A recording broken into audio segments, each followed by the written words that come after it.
بسم اللہ الرحمن الرحیم نحمدہ ونصلی علی رسولہ الکریم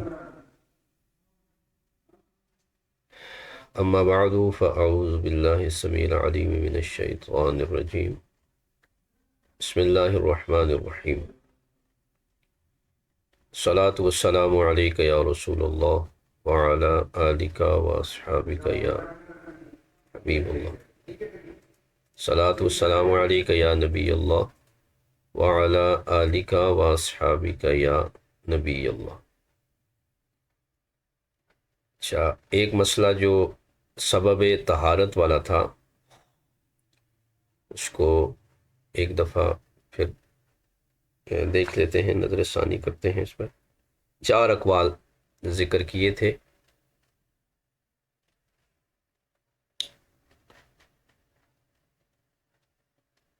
سبب پر کہ سبب طہارت کیا ہے۔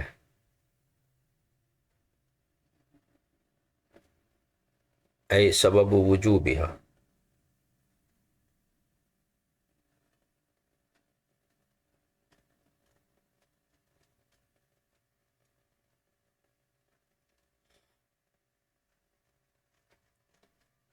تو اس پر 4 اقوال نقل کیے تھے۔ پہلا قول جو ہے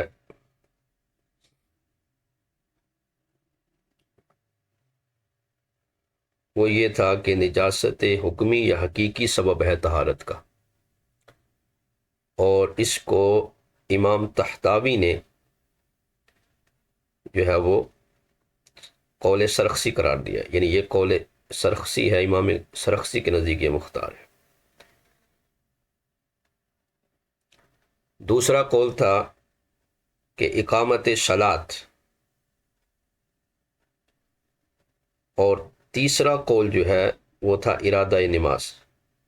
چوتھا تھا وجوب صلاۃ، یعنی جب نماز واجب ہوگی تو وجوب صلاۃ جو ہے یہ سبب طہارت ہے۔ تو یہ 3-4 قول یہاں پر ذکر ہوئے۔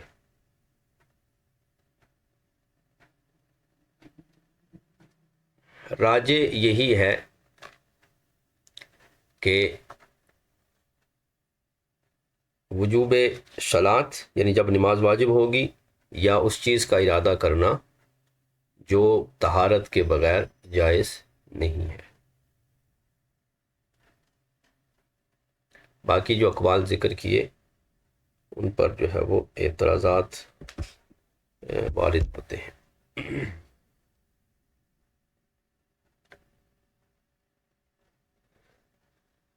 اس کے بعد طہارت کی شرائط ذکر کی تھیں۔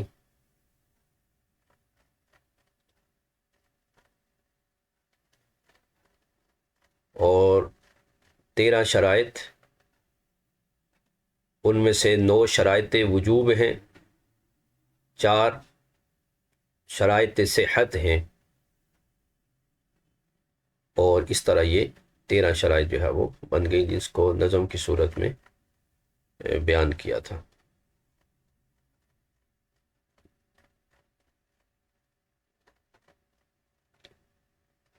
بعض نے پھر ان کی 4 قسمیں بیان کی تھی، یعنی شروط کی 4 قسمیں تھیں، 4 قسموں میں شرائط طہارت کو بیان کیا تھا۔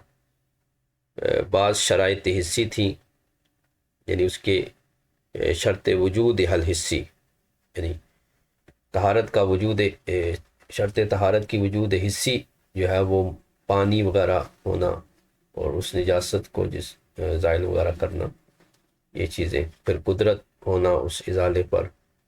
پھر کوئی دوسری شرط شرعی تھی اس کا وجود، کہ مزیل کا ہونا، مزیل کا مشروع استعمال ہونا، جو چیز نجاست حقیقی یا حکمی کو زائل کر رہی ہے وہ شرعاً وہ زائل کرنے والی ہو۔ اور پھر شرط وجوب تھا کہ طہارت واجب ہونے کی شرط ہے مکلف ہونا، بالغ ہونا، عاقل بالغ ہونا۔ غیر بالغ پر اور غیر عاقل پر اور غیر مسلم پر یہ واجب نہیں ہے۔ اب یہاں سے آگے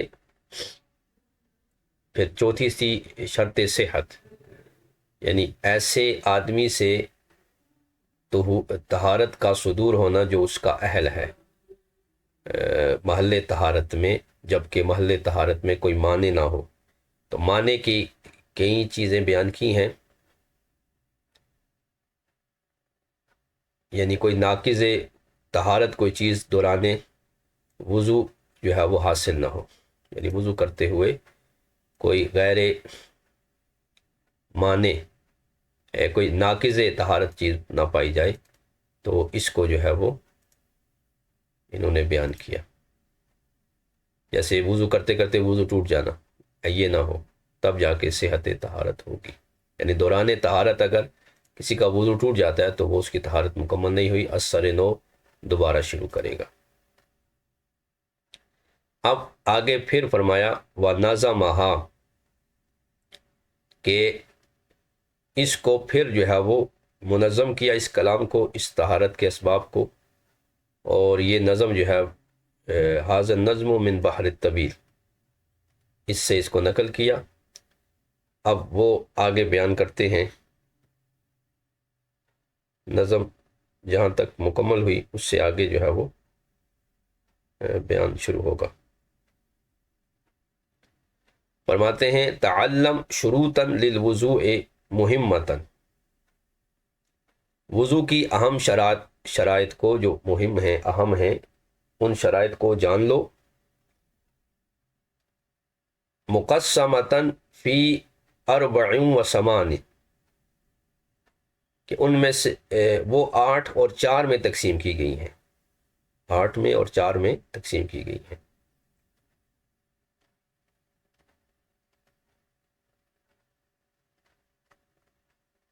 اچھا، کون سی ہیں؟ فشرط وجود الحس منہا ثلاثۃ، ان میں سے وجود حسی کی 3 شرائط ہیں۔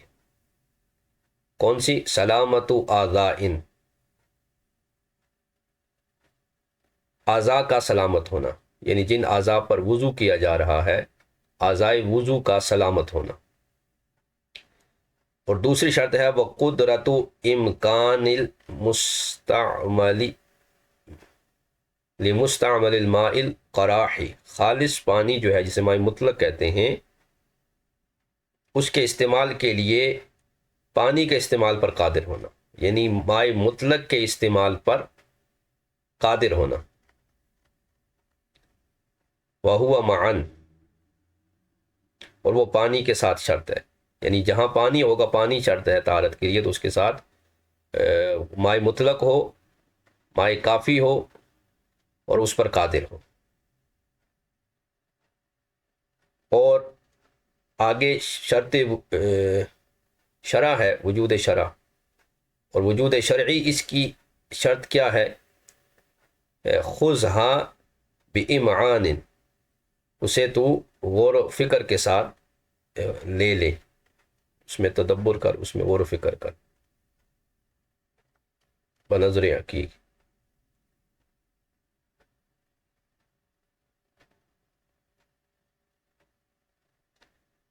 فمطلق ماء مع، اب یہاں پر عبارت جو ہے وہ حذف ہے،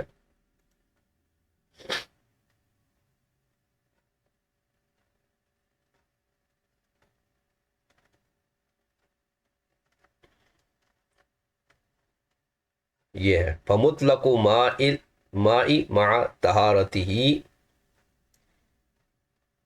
کہ وجود شرعی جو ہے اس کی ان میں غور فکر کر، پس وہ مطلق پانی سے اپنی طہارت کے ساتھ، ومع طہوریۃ، طہارت کے ساتھ وہ پانی یعنی پاک بھی ہو اور طہوریت کا بھی فائدہ دے، یعنی ماء مطلق طہارت اور طہوریت کے ساتھ ہو۔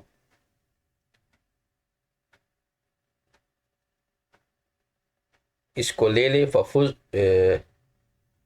بھی بیان، یعنی اس بیان کو لے کے کامیاب ہو جا۔ آگے فرمایا وہ شرط وجوب، پھر اس کے یعنی طہارت کے واجب ہونے کی شرط کیا ہے؟ وہ ہوا اسلام بالغ، اسلام بالغ کہ مسلمان ہونا، بالغ ہونا، مع الحدث، حدث کا ہونا، حدث کے ساتھ ہونا، التمییز بالعقل، اور عقل کے ساتھ ممیز ہونا، یا عانی، عانی کا معنی علامہ شامی نے کیا ہے قصد کرنے والے،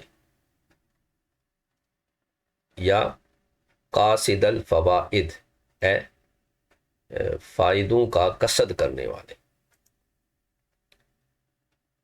تو یہ شرط وجوب ہو گئی کہ طہارت کس پر واجب ہے؟ مسلمان پر، بالغ پر، اور حدث ہوگا تو واجب ہے۔ ہر مسلمان پر بھی واجب نہیں، اس مسلمان پر جس کے ساتھ حدث ہے اور وہ کیا ہو، ممیز ہو، تمییز والا، سمجھدار ہو، یعنی مجنون پاگل نہ ہو، تمییز بالعقل ہو، مجنون وغیرہ پر طہارت واجب نہیں۔ وشرط لتصحیح الوضوء، وضو کے صحیح ہونے کی شرط زوال ما يعبد ایصال المیاہ من اردانی، وضو کے صحیح ہونے کی شرط اس چیز کا زائل ہونا جو پانی کے جو ہے وہ اس میل کچیل تک پہنچنے میں جو چیز مانع ہے اس کا دور ہونا، میل کچیل کے زائل کرنے میں جو چیز مانع ہے پانی کے پہنچنے میں اس کا جو ہے وہ دور ہونا، تب جا کے طہارت صحیح ہوگی۔ اور اس سے مراد کیا ہے؟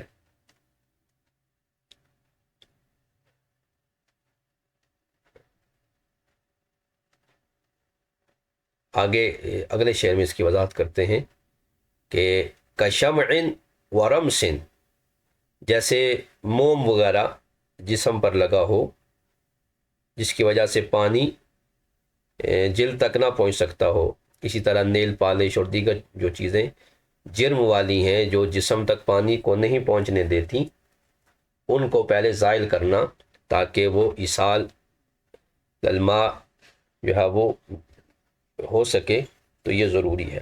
اگر وہ معنی موجود ہے تو طہارت حاصل نہیں ہوگی، صحت طہارت نہیں ہوگی جب تک اس معنی کو ختم نہ کیا جائے۔ ورمسن، رمس کہتے ہیں آنکھوں کے اندر جو میل کچیل ہوتا ہے، آنکھیں بعض دفعہ دکھتی ہیں تو وہ آنکھوں کی جو میل جو ہے وہ جم جاتی ہے، وہ مراد ہے۔ یعنی اس طرح کی کوئی چیز جو جلد پر جم گئی ہے اس کو ہٹائے بغیر طہارت حاصل نہیں کی جائے گی، الا یہ کہ اگر کوئی کسی جو ہے وہ کاریگری میں ہے، جیسے پینٹر ہے، پینٹ کرنے والے لوگ، تو ان کے انگلیوں میں رنگ جم جاتا ہے، اب وہ ایسا رنگ ہے کہ اس کو ہٹانا ان کے لیے بہت مشکل ہے۔ اگر وہ اس رنگ کو صاف کرنے بیٹھ جائیں تو ممکن ہے وقت نماز ہی ختم ہو جائے اور وہ رنگ نہ اترے، اس قدر وہ گاڑھا پینٹ یا رنگ انہیں لگ جاتا ہے ان کی انگلیوں میں، ان کے ہاتھوں میں۔ تو ایسے جو جس کام میں جو کرنے والے ہیں کاریگر وغیرہ، تو ان کے ہاتھوں پہ اسی طرح اس کی مثال دی ہے نور الرضا وغیرہ میں کہ آٹا گوندنے والے، یعنی مثلا نان بائی جو ہیں، ان کے ناخنوں میں بعض دفعہ آٹا جم جاتا ہے یا اس طرح کی کوئی چیز، تو جس کو ہٹانا دشوار ہو جائے تو پھر ان کے لیے اس میں رخصت ہے، لیکن ہر ایک کے لیے یہ رخصت نہیں ہے۔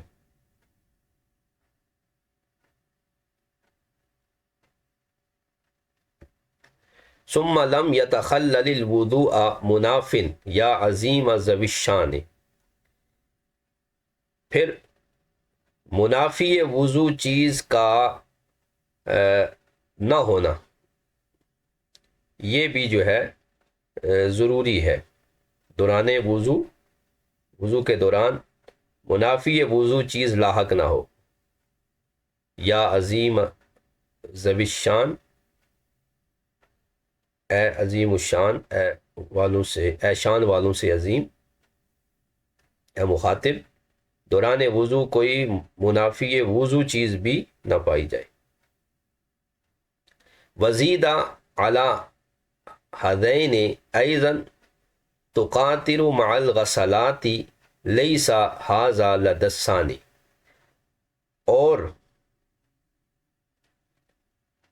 ان دو شرطوں پر یہ بھی زیادہ کیا گیا ہے کہ دونے کے ساتھ قطرے بھی ٹپکیں، یعنی دونے کا مطلب یہ ہے کہ جس عضو کو دھویا جائے وہاں سے قطرے جو ہے وہ ٹپکیں۔ اگر قطرے نہیں ٹپکیں گے تو وہ غسل نہیں ہوگا، وہ دھونا نہیں ہوگا، وہ مس کی صورت ہوگی۔ لیکن لئی سہازا لدل ثانی، امام ثانی کے نزدیک، ثانی سے مراد امام ابو یوسف ہیں، امام اول امام اعظم ہیں، امام ثانی امام ابو یوسف ہیں، اور امام ثالث امام محمد ہیں۔ تو اکثر یہ الفاظ استعمال کرتے ہیں ثانی، تو اس سے مراد امام ابو یوسف ہیں۔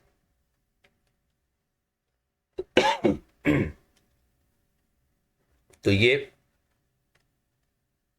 جو ہے وہ شروط وضو یا شروط طہارت جو ہے وہ یہاں پر یہ بیان کی ہے۔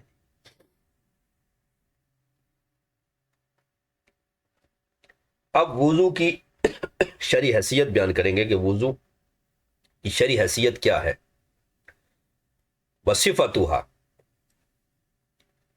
تو فرماتے ہیں اس کی کئی حیثیتیں ہیں۔ ایک حیثیت سے یہ فرض ہے جیسے نماز کے لیے، ایک حیثیت اس کی یہ ہے کہ واجب ہے جیسے طواف کے لیے، اور کہا گیا ہے مسح قرآن کے لیے، اس قول پر کہ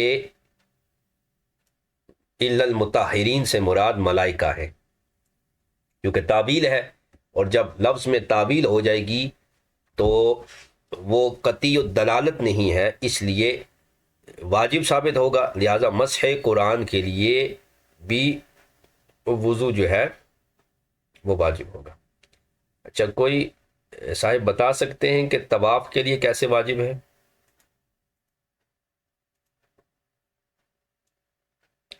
وضو طواف کے لیے کیسے واجب ہے، اس کی کیا دلیل ہے؟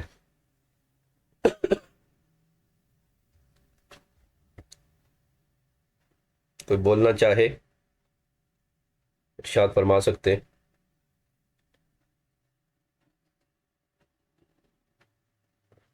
نہیں، کوئی دلیل ہوگی نا، قرآن، سنت، اجماع، قیاس، کسی دلیل سے آپ کریں۔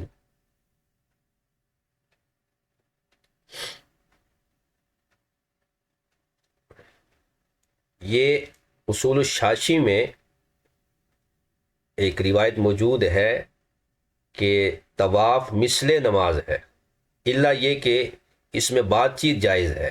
نماز میں بات چیت جائز نہیں، لیکن طواف میں بقدر ضرورت بوقت حاجت بات چیت جائز ہے، لیکن اسے مثل نماز کہا گیا۔ جب مثل نماز ہے تو پھر اس جو ہے وہ حدیث ہے، اب جو ہے وہ اپنے معنی میں قطعی ہے، دلالت میں قطعی ہے کہ مثل نماز ہے، تو نماز کے لیے وضو ضروری ہے تو طواف کے لیے بھی ضروری ہے، لیکن حدیث ہے تو وہ قطعی الثبوت نہیں ہے، خبر واحد ہے، تو جب خبر واحد ہے تو واجب ثابت ہوگا۔ اب یہاں دو واجب ہمارے پاس آ گئے، ایک واجب قرآن سے ہے، یہ قرآن والا ہے، اور ایک واجب حدیث سے آیا ہے، ٹھیک ہے؟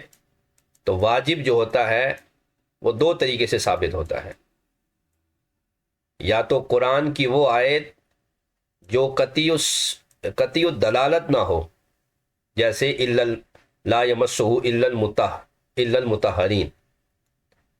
المطہرین یا لا یمسہ الا المطہرون، ٹھیک ہے، حکم کا۔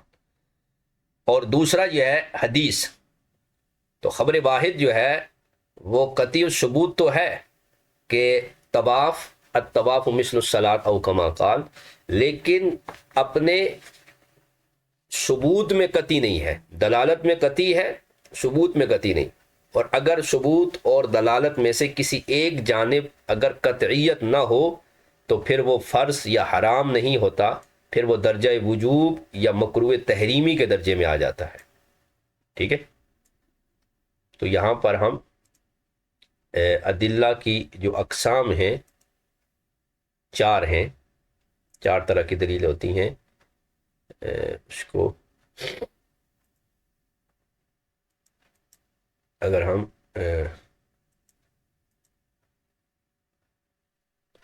بیان کرنا چاہیں تو ایک ہے قطعی الثبوت،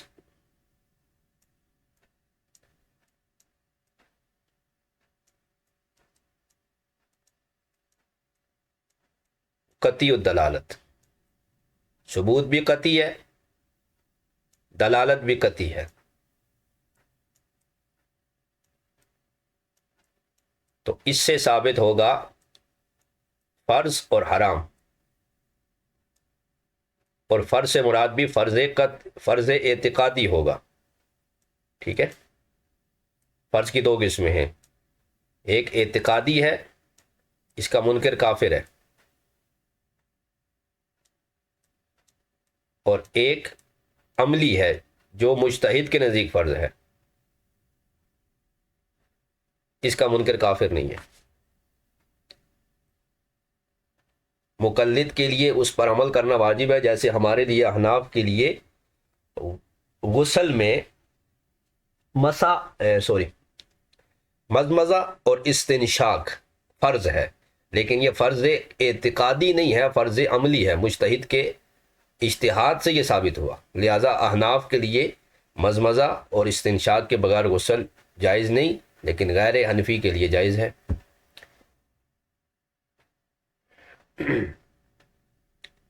تو یہاں فرض سے مراد فرض اعتقادی ہے، فرض عملی نہیں ہے۔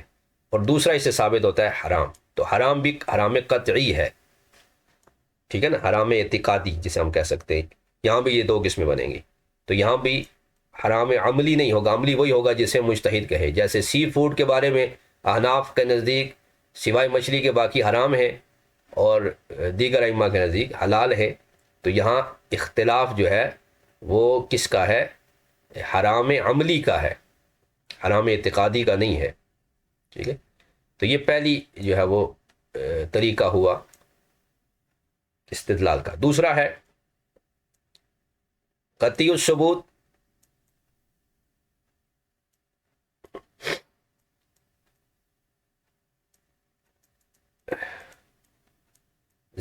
ظنی الدلالت۔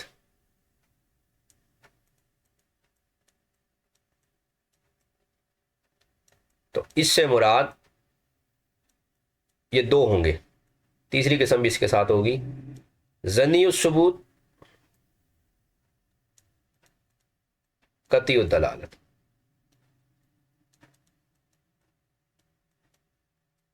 تو ان دونوں قسموں سے واجب ثابت ہوگا،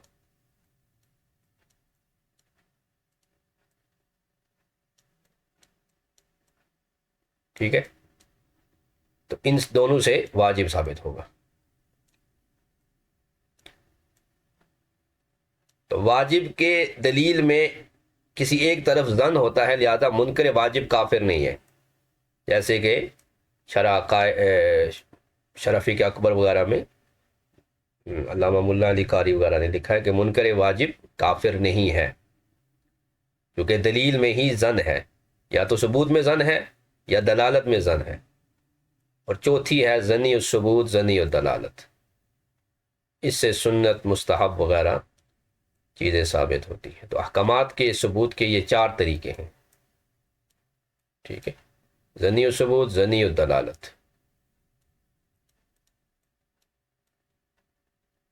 تو اس سے ظنی الثبوت، ظنی الدلالت، تو اس سے مستحب مندوب ثابت ہوگا۔ اب اس میں سنت بھی آئے گا، مؤکدہ بھی آئے گا، وہ ساری چیزیں آئیں گی، ٹھیک ہے۔ تو یہ چار طریقے ہیں احکامات کو ثابت کرنے کے۔ تو اب یہاں پر یہ جو طواف والا ہے، تو طواف میں حدیث ہے قطعی الثبوت، قطعی الدلالت ہے، لیکن قطعی الثبوت نہیں ہے۔ ثبوت چونکہ خبر واحد سے ہے، اور اگر متواتر ہوتی تو پھر قطعی الثبوت ہوتی، متواتر نہیں ہے تو پھر یہ جو ہے وہ قطعی الثبوت نہیں ہے۔ البتہ دلالت ظنی اس کی قطعی ہے کہ طواف مثل نماز ہے، اس لیے اس کے لیے طواف کے لیے وضو واجب ہے، فرض نہیں ہے۔ اور مسح مصحف کے لیے ہم نے پہلے پڑھ لیا لا یمسہ الا المطہرون۔ تو صفت وضو ایک ہے فرض للصلاۃ نماز کے لیے، طواف کے لیے واجب، مسح مصحف کے لیے قرآن پاک کو چھونے کے لیے، للقول بان المطہرین الملائکہ، چونکہ یہ قول ہے کہ اس سے مراد کون لوگ ہیں؟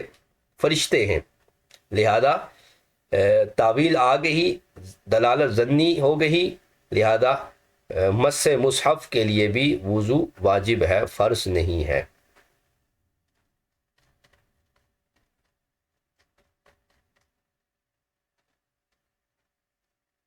یہی بات علامہ شامی نے یہاں پر کی ہے۔ فرض سے مراد فرض قطعی ہے، قطعی کہہ کے عملی کو نکال دیا، ٹھیک ہے؟ تو نماز کے لیے وضو جو ہے وہ فرض قطعی ہے تحتاوی۔ اب نماز چاہے نفلی ہو یا فرض ہو، سب کے لیے، اور طواف کے لیے واجب ہے، مس مصحف کے لیے بھی واجب ہے، لا فرض، کیونکہ اختلاف ہے تفسیر میں، فلم تکن قطعیت الدلالت، لہذا قطعیت دلالت آیت کی نہ رہی کہ حتی یثبت الفرضیت، یہاں تک کہ اسے فرضیت ثابت ہو، اس لیے کہ لا یمسو الا المطہرون میں کہا گیا ہے کہ یہ صفت ہے کتاب مکنون کی، اور وہ لوح محفوظ ہے، اور ایک قول یہ ہے کہ اس سے مراد قرآن مجید ہے اور وہ مصحف ہے۔ تو تعویل میں اختلاف ہوا، تو اول سے مراد مطہرین سے مراد فرشتے مقربین ہیں، وہ گناہوں سے مطہر ہیں، اور دوسرے سے مراد لوگ ہیں جو احداث سے، حدث سے مطہر ہیں، اور اس پر اکثر ہیں۔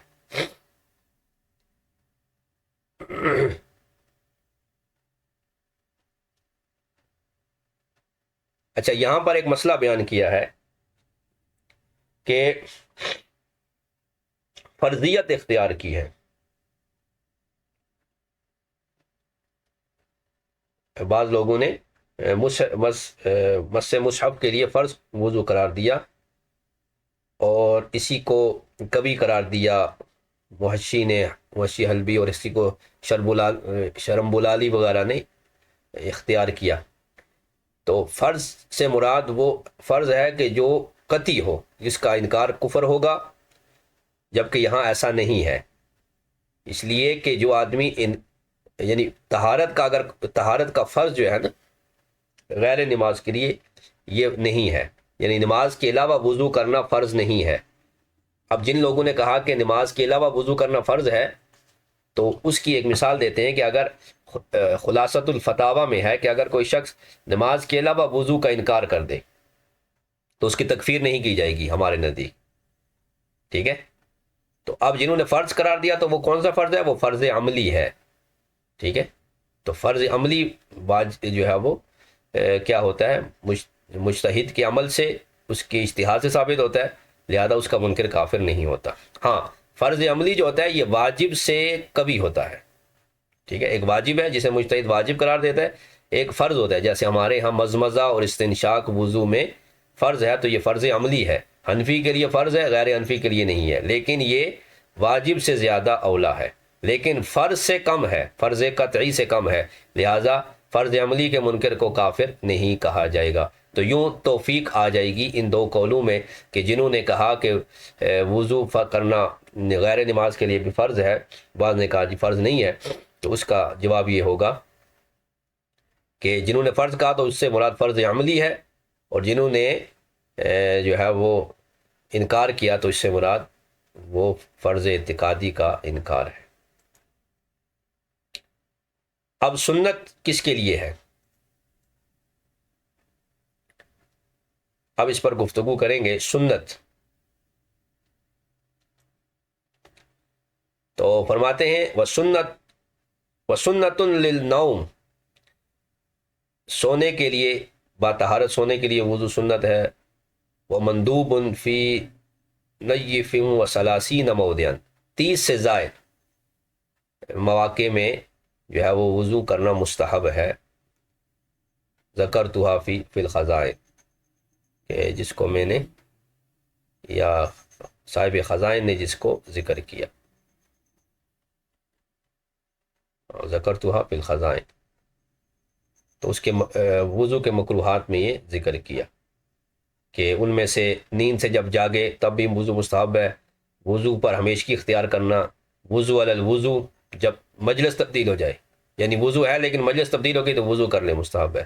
غسل میت، حمل میت، ہر نماز کے لیے غسل جنابت سے پہلے اور جنبی کا کھانے پینے سے پہلے وضو کرنا مستحب ہے، اور جنبی کا سونے سے پہلے یا دوبارہ ہم بستری کرنے سے پہلے وضو کرنا مستحب ہے۔ اسی طرح غصے کے وقت، قرات کے وقت، اور حدیث کو پڑھتے اور روایت کرتے وقت بھی وضو کرنا مستحب ہے۔ علم پڑھتے ہوئے، دراست العلم، اذان اور اقامت کے وقت، خطبہ اگرچہ نکاح کا ہی کیوں نہ ہو تو خطبہ دیتے ہوئے بھی وضو کرنا مستحب ہے۔ اور نبی پاک صلی اللہ علیہ وسلم کی بارگاہ میں حاضری کے لیے، وقوف عرفہ اور سعی کے لیے، یہ جو ہے وہ اس کو امداد الفتاح میں، اور اسی طرح کتب شرعیہ کو چھونے کے لیے ان کی تعظیم کے اعتبار سے بھی وضو جو ہے وہ مستحب ہے۔ اسی طرح عورت کے محاسن کو، اس کی خوبصورتی کو دیکھ کر بھی وضو کرنا، یعنی اس کی طرف نظر کی تو وضو کرنا مستحب ہے۔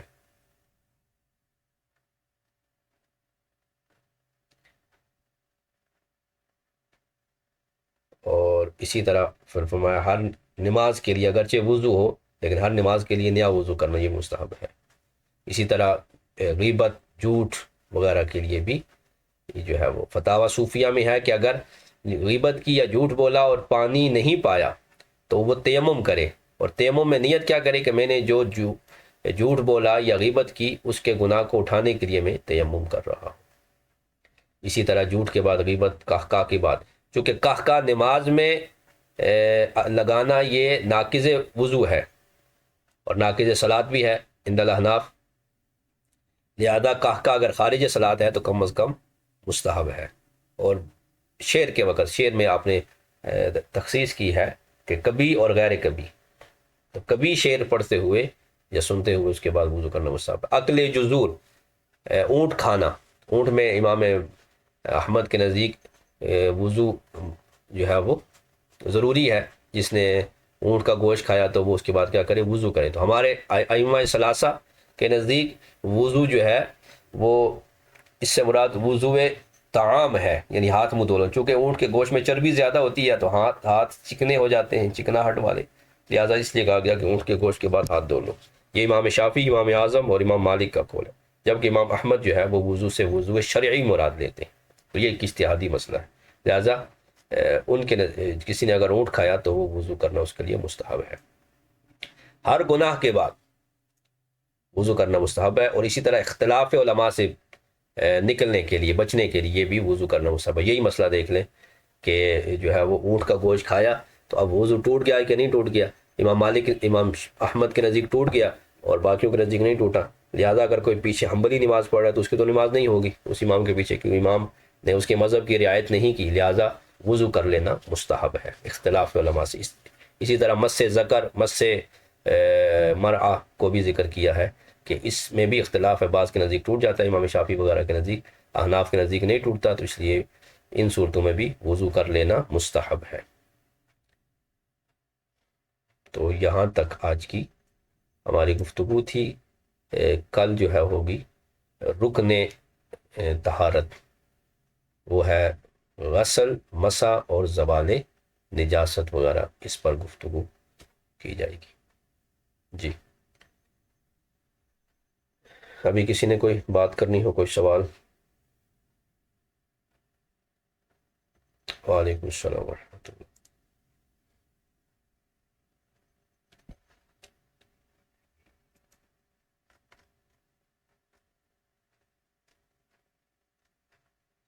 جی،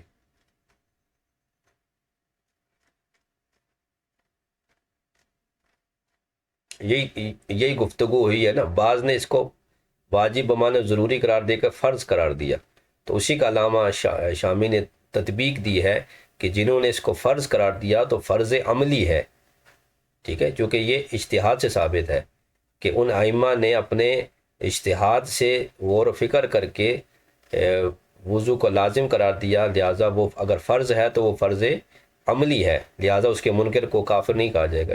اسی پر پھر مثال دی خلاصہ سے کہ اگر کوئی وضو نماز کے علاوہ وضو کا انکار کرتا ہے، کوئی کہتا ہے کہ نماز کے علاوہ وضو ضروری نہیں ہے، تو اس کی تکفیر نہیں کی جائے گی، یعنی نماز کے لیے وضو فرض ہے، اگر کوئی اس کا انکار کر دے کہ نماز بغیر وضو کے ہو جاتی ہے، فرضیت کا انکار کر دے، تو وہ کافر ہو جائے گا۔ لیکن نماز کے علاوہ کہے کہ جی طواف کے لیے وضو نہیں ہے، کہاں لکھا ہے جی دکھا دو، تو وہ کافر نہیں ہوگا، چونکہ یہ واجب ہے۔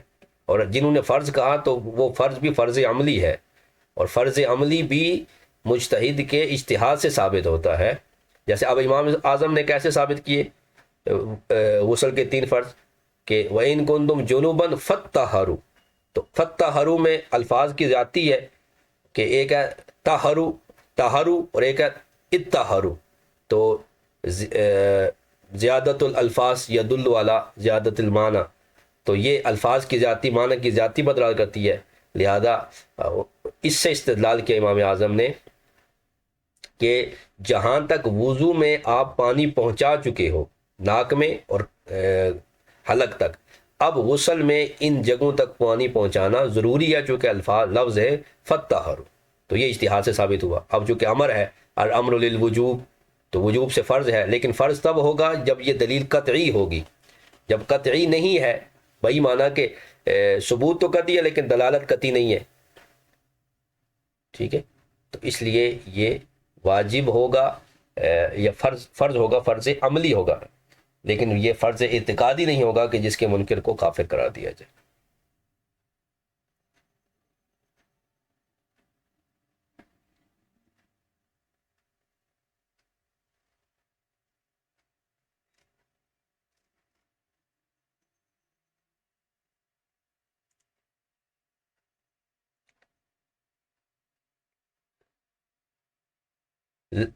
او لا مستم النساء، اس میں بھی اختلاف ہے نا، او لا مستم النساء، جب ذکر کیا نا کہ جب تم عورتوں کو چھو تو تم وضو کرو، تو لا مستم کا معنی امام شافعی نے مس کیا، چونکہ مس کے 2 معنی، ایک ظاہر ایک اس کا حقیقی معنی ہے، ایک مجازی معنی ہے۔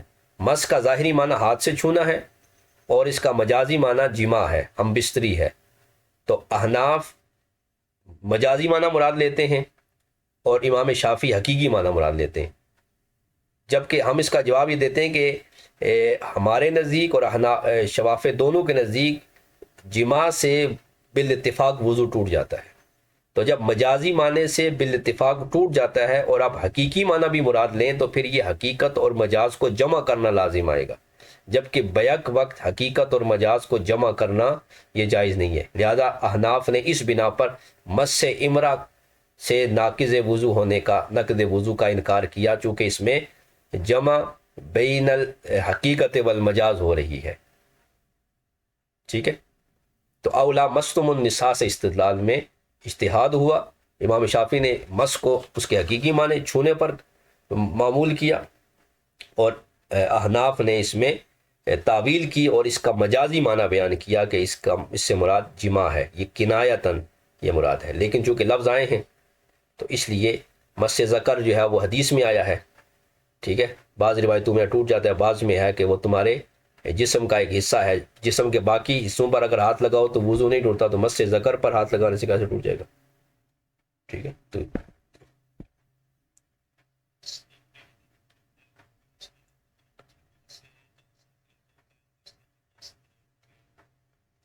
غسل نہیں، دیکھیں نا وہ روایات ہے نا، التقاء خطنین سے وضو بھی تو ہو جاتا ہے نا، وضو بھی ختم ہو جاتا ہے۔ اب جس پر غسل واجب ہوگا اس کا وضو بھی تو ٹوٹ جائے گا نا، جو جنبی ہوگا تو اس کا وضو بھی ٹوٹ گیا، غسل بھی گیا اور وضو بھی گیا۔ تو اس لیے احناف جو ہے وہ اس لفظ کی تعبیر کرتے ہیں جماع کے ساتھ، اور شوافع کرتے ہیں وہ دونوں کو لیتے ہیں، مجاز بھی یعنی جماع بھی لیتے ہیں کہ جماع سے بھی وضو ٹوٹ جاتا ہے، اور مس سے امرا سے۔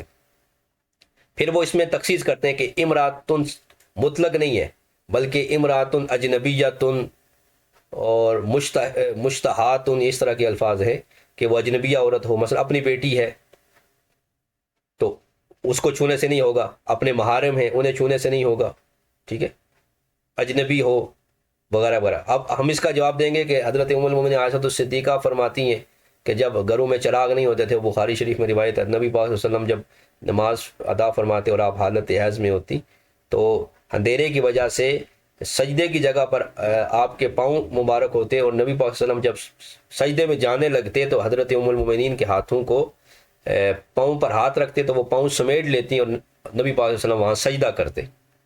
اس سے ایک تو عظمت سیدہ ام المومنین ثابت ہوئی کہ جہاں آپ کے پاؤں لگے وہاں جبین مصطفیٰ صلی اللہ تعالیٰ علیہ وسلم لگی ہے، یہ عظمت ہے، یہ شان ہے ان کی۔ اور اس سے یہ بھی ثابت ہوا کہ جب ان کو چھوا مس تو ہوا تو پھر نبی صلی اللہ علیہ وسلم کے وضو کا کیا حکم ہوگا؟ جی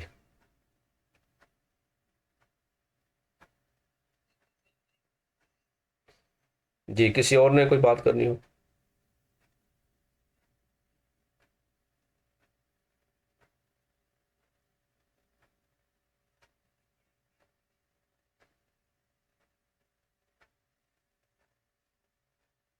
مستحب ہے نا، لازمی نہیں ہے، ٹھیک ہے؟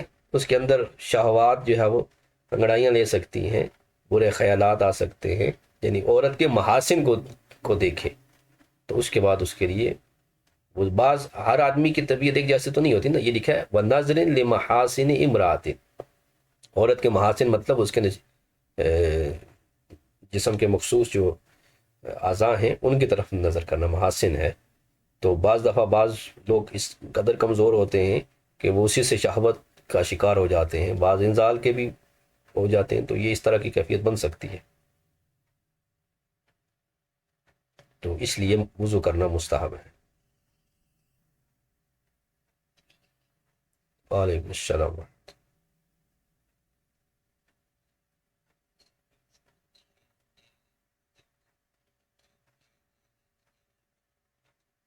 جی،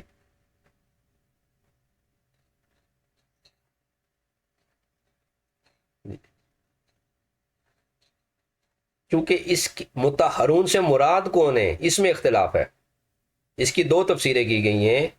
جب اختلاف آ جائے تو اذا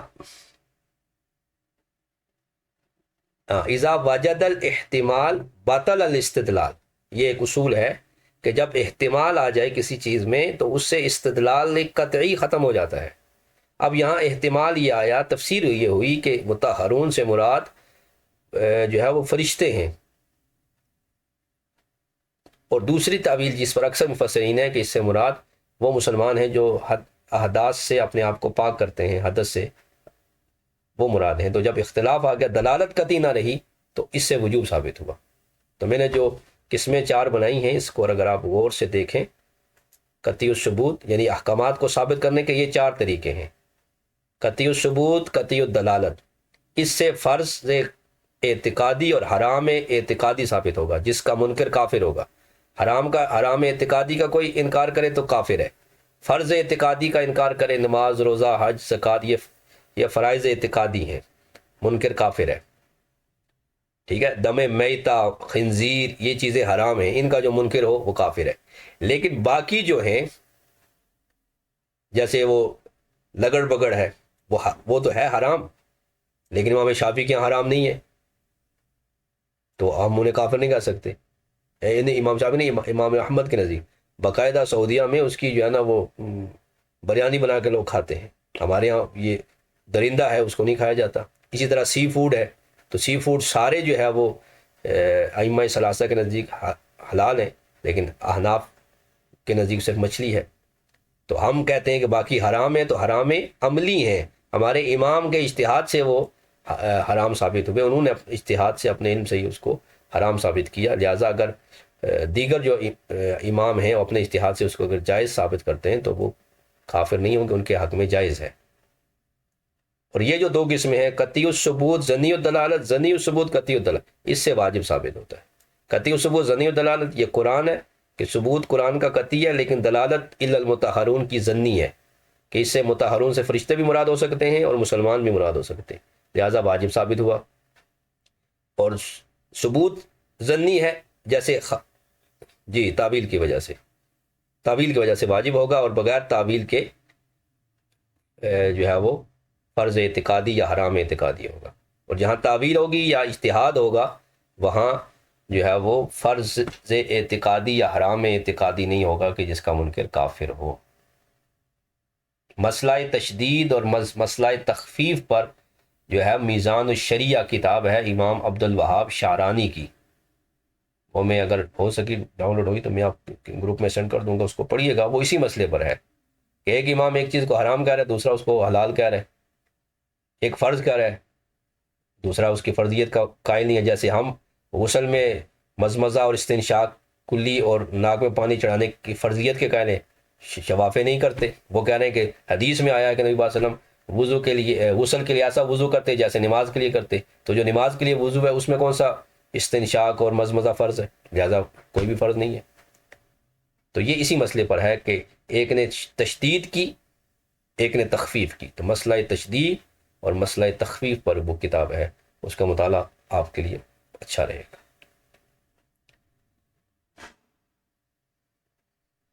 وعلیکم السلام۔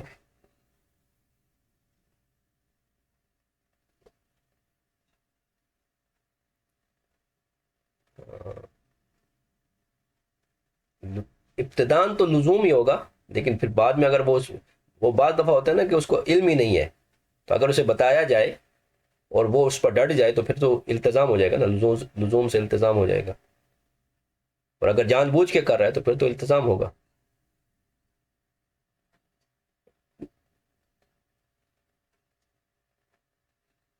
نہیں تو وہ تو تعویل قابل قبول نہیں ہوگی نا، صریح لفظ میں تعویل قابل قبول نہیں ہوگی، یا جس پر اجماع ہو چکا ہے جس معنی پر، تو اس کے خلاف، جیسے نماز کا معنی نماز، آپ کو اس کا معنی کوئی اور کر دے، روزے کا مطلب رکنا ہے کوئی اور معنی کر دے، ٹھیک ہے؟ تو اب یہ وہ معنی جو شرعی معنی کے خلاف ہے، یہ شرعی معنی منقول ہو کر ہم تک آئے ہیں، تو اب جو اس کی مخالفت کرے گا تو اس کی وہ بات وہ تعبیر قابل قبول نہیں ہوگی۔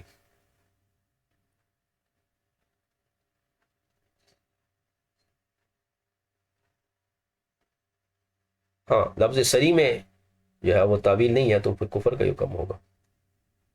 ہاں، اگر وہ لفظ صریح نہیں ہے، یا اس کے ایک معنی پر اجماع نہیں ہے، جیسے خاتم النبیین ہے، وہ جو ہے وہ قادیانی اس کے منکر ہیں، خاتم بمانے مور لیتے ہیں، ہم خاتم بمانی آخری لیتے ہیں، تو اب وہ اس کو مور کے طور پر استعمال کرنا چاہتے ہیں، لیکن یہ وہ لفظ ہے کہ جس کی تفسیر نبی پاک صلی اللہ علیہ وسلم نے کر دی کہ انا خاتم النبیین لا نبی بعدی، تو خاتم کا معنی حضور نے یا بطور عطف بیان کر دیا کہ خاتم وہ ہے جس کے بعد کوئی نبی نہ ہو، لہذا اب ان کی تعویل قابل قبول نہیں ہوگی۔ تعویل تو ہے کہ خاتم معنی مور ہے، ختامہ مسک، ٹھیک ہے، لیکن یہاں پر یہ تعویل مسموع نہیں ہوگی، تو آپ قادیانیوں پر حکم کفر ہے، التزاماً کافر ہے۔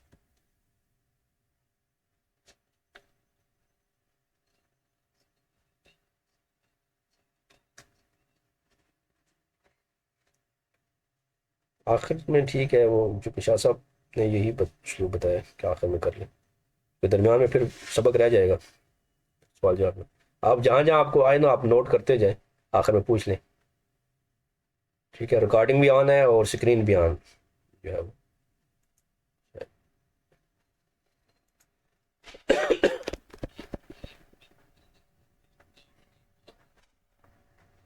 تعویلات اہل سنہ کون سی؟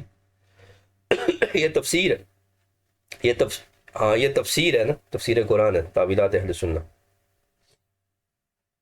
مل جاتی ہے۔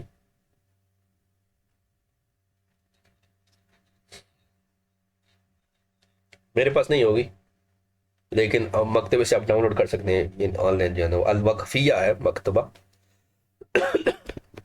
وہاں پہ جا کے تفسیرات میں دیکھیں گے تو، یا نہیں بھی ہے تو گوگل پہ آپ لکھیں تعویلات اہل سنہ PDF تو اس میں آ جائے گی۔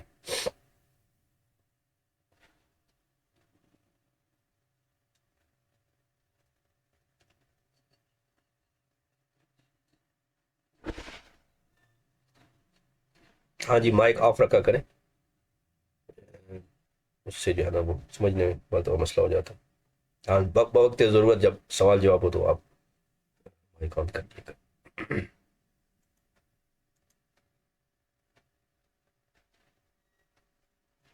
جی ٹھیک، ختم کریں، کلوز کریں۔